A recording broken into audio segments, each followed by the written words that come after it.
अस्सलामुअलैकुम जी, मैं हूँ रिज़वान असलम भट्टी और मेरा ताल्लुक़ है पंजाब पुलिस से।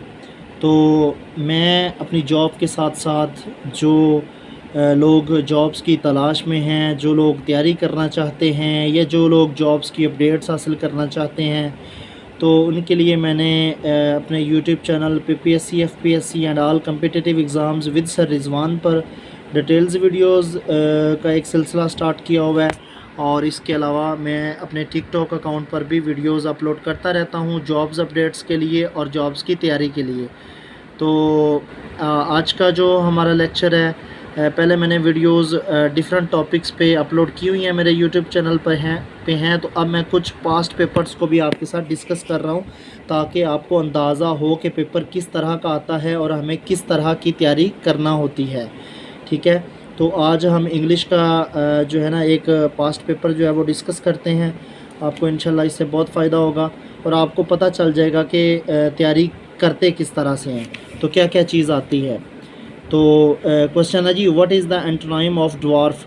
देखें, सिनोनियम एनोनिम्स ये बहुत इंपॉर्टेंट होते हैं, आप इनको डेली बेसिस पे तैयार किया करें। कभी भी एक ही दम में कोई भी तैयारी नहीं होती। तैयारी करने के लिए आप जो है मुसलसल तैयारी किया करें। और सिनोनियम्स, एनोनियम्स, इसके अलावा आप अपने टेंसेस, एक्टिव, पैसिव, ये सारी चीज़ें जो हैं वो अच्छे से तैयार करें, डायरेक्ट इनडायरेक्ट किया करें।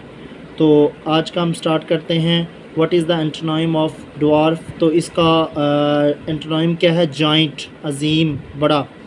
नेक्स्ट है जी, ये आगे है प्रपोजिशन का सवाल। They went to the rain, they went to despite the rain, वो बारिश के बावजूद जो है वो चले गए। बी ऑप्शन वाला इसका जवाब आएगा।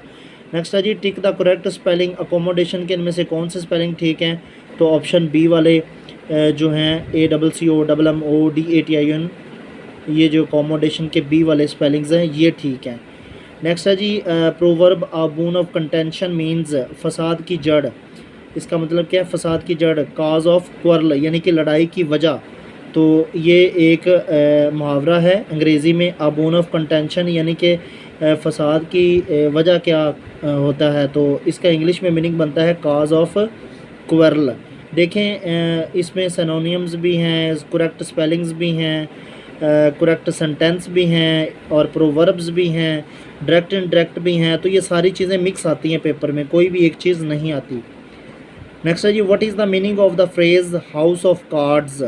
हाउस ऑफ कार्ड्स का मीनिंग क्या है? फ्रेज़ का अवीक स्ट्रक्चर। ऑप्शन सी पाँचवें का जवाब है।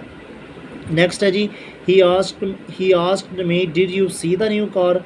उसने मुझसे पूछा क्या आपने नई गाड़ी देखी है। तो इसमें वो सवाल कर रहा है। जब भी सवाल करेगा तो फिर आपने इफ़ का इस्तेमाल करना है। तो ही आस्क्ड मी, उसने मुझसे पूछा, if I had seen the new car, कि क्या मैं एक नई गाड़ी जो है वो देख चुका था। तो ऑप्शन डी जो है ये 6 का आंसर है। नेक्स्ट है जी, ये डायरेक्ट इनडायरेक्ट के क्वेश्चन है। नेक्स्ट है जी, he said go downstairs, उसने कहा गो डाउन स्टेयर्स यानी कि सीढ़ियों से नीचे चले जाएं। तो इसका क्या बनेगा? ऑप्शन ए वाला जवाब इसका आएगा। He directed me to go down stairs.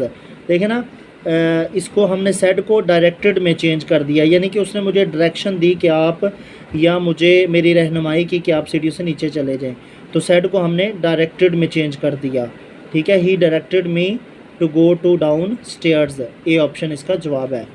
Next है जी, she asked her friend where he had been. उसकी दोस्तों ने उसे पूछा कि वो कहाँ है। तो इसका आएगा शी आस्क्ड हर फ्रेंड, उसने अपने दोस्तों से पूछा वेयर ही हैड बीन। हमने क्या किया, जो है ना इसको चेंज कर दिया, वेयर ही हैड बीन, मतलब कि उस तरह ही आ गया। He she asked her friend where he had been, तो इसका ये जवाब वैसे ही आ गया, she asked her friend where he had been. ये पहले ही जो है वो ठीक है, तो ऑप्शन डी वाला इसका जवाब है। नेक्स्ट है जी, she said what are they doing. अच्छा, ये जो 8वां क्वेश्चन है, मेरे मुताबिक इसका बी जवाब है। शी इंक्वायर्ड हर फ्रेंड, उसने अपने दोस्तों से पूछा to where he had been, तो मेरे हिसाब से ये बी ऑप्शन है, बुक में डी लगा हुआ है, तो आपको इसमें आप भी जांचें देखें कि कौन सा ऑप्शन ठीक है।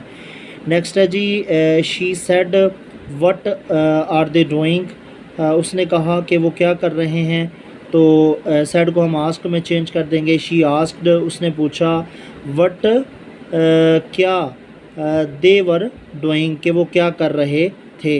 ठीक है, ये पास्ट प्रेजेंट कंटिन्यूस को चेंज कर दिया गया पास्ट कंटिन्यूस में। ठीक है, ये है 9 क्वेश्चन का आंसर डी। आगे है, नेक्स्ट है जी, my friend said me has Saima talk to Sonia, मेरे दोस्त ने मुझसे पूछा, has Saima talked to Sonia, क्या साइमा सोनिया से बात करती है। तो इसको हम अब इनडायरेक्ट में कैसे चेंज करेंगे, माय फ्रेंड टोल्ड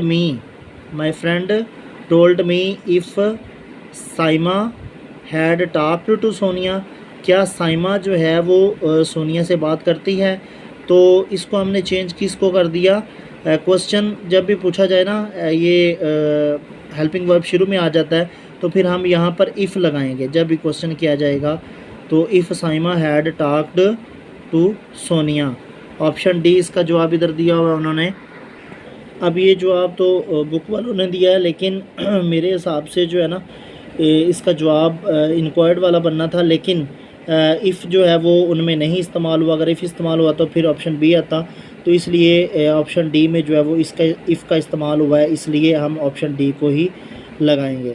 नेक्स्ट है जी, Rhine river in Germany falls in North Sea, option B इसका जवाब है।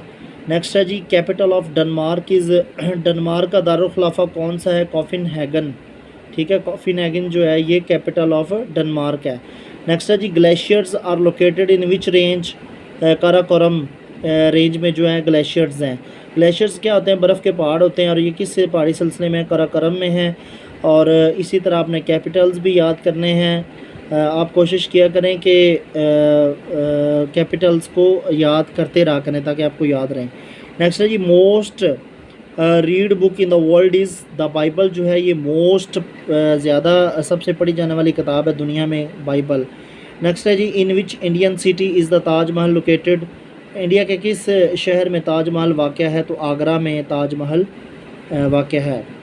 नेक्स्ट है जी, अब्दुल सत्तार ईदी पास्ड अवे ऑन, 8 जुलाई 2016 को अब्दुल सत्तार ईदी साहब की वफ़ात हुई। ये आपने याद रखना है, इनके बारे में क्वेश्चन आते रहते हैं पेपर में, तो ये इस तरह इनकी वफ़ात का भी आ सकता है। नेक्स्ट है जी, हु वाज हीगल, हीगल कौन था, जर्मन फ़िलासफ़र था। इस तरह के सवाल भी पूछ लेते हैं। आगे जी, Benjamin Franklin an American invented, उसने क्या इजाद किया था, लाइटनिंग रोड इजाद किया था।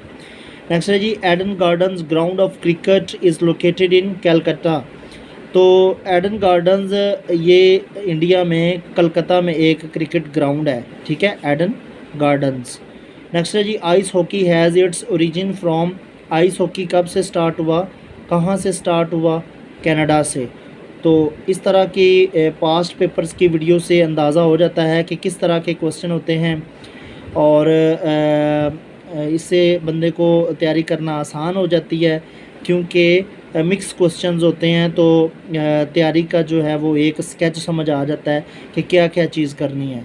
तो इस तरह की वीडियोस देखते रहा करें, और बुक से भी तैयारी करें, यूट्यूब चैनल से भी तैयारी करें, तो इंशाल्लाह आपकी जो है वो तैयारी अच्छी हो जाएगी, लेकिन डेली बेसिस तैयारी करें। आज के लिए इतना ही था, आप सबका बहुत शुक्रिया, अल्लाह हाफ़िज़।